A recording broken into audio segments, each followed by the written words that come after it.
Shabbat Shalom, L'chaim L'chaim. This week's Torah portion is Vayelech. And it opens up with Moshe Rabbeinu saying, today I'm 120 years old. I can no longer go out and come in. Laset ve'lavo. And it continues where he gives over the leadership to Yeshua. And after that, it talks about the prediction that the Jewish people are going to go astray from Hashem's will after Moshe Rabbeinu's passing. And that's pretty much the basis, the foundation of what's going on in this Torah portion.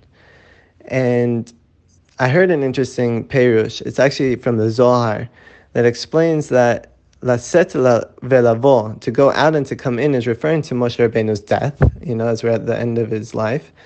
And it says that 40 days, it says in the Zohar, at the end of 40 days, or in the last 40 days of a person's life, they no longer have control over their soul. And they explain that what it means when he says, I no longer can go out and come in, means I can no longer go out from Hashem's will. I can no longer sin against Hashem, to go away from his will. And I can no longer come in. I can no longer do teshuvah. As if to say that he is in this current state of perfection, that he can't go away from Hashem's will and he can't return to Hashem's will. He's physically, his soul is doing Hashem's will. And that's how he knows that this is the end of his life, that he feels there's something inside him. And I wanted to look at this a different way because I was trying to think about how this can be relevant in my life or in our lives. And I'm sitting and I'm looking at, outside my parents' building, there's this big road that they're building that not too long ago was just dust, and now they've built a path.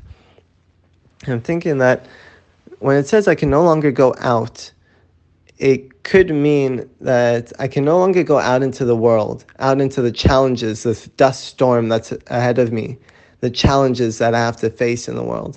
And I can no longer come back. When a person comes home from work, but they're not settled, there's still something nagging inside of them, that even when they're home, when they've come back to reality, they still feel unsettled. I can't even come home and feel at peace. And that's what I think Moshe Rabbeinu could be saying, but that's what I think the lesson is more so for us. That sometimes in life, it's hard to go out and face the challenges, and it's hard to come home and to be at peace. And what I think it's trying to get at is, the Torah portion is called Vayelech, to go. And I think that's the advice it's trying to give us, the theme of the Torah portion. Is that when you go out, when you challenge yourself, when you push yourself to go against what you're feeling, you feel in a state of limbo, but you just go, you might fail, but it gives you the opportunity to come back even stronger. And it's a very difficult thing because we hold on to our decisions in life, we hold on to where we are in life, and sometimes we're so comfortable where we're at that we don't want to go out. And that's what the Torah portion has come to say, is go, trust in Hashem. 40 days at the end of his life, this is where Moshe Rabbeinu is giving his advice from, is saying, I am in a state of perfection, and I'm telling you, go. Trust me, everything will be as Hashem plans. It will all be good. Everything will work out as it's supposed to be. And if you go and you feel failure, return to me. You'll always have that opportunity to return. So B'ezrat Hashem, we should all merit to push ourselves this coming year and this Yom Kippur, to go out of our balance, to push ourselves to be closer to Hashem, if that's something we don't normally do. I mean, we can always be closer. Or push ourselves to go out into the world and make a difference.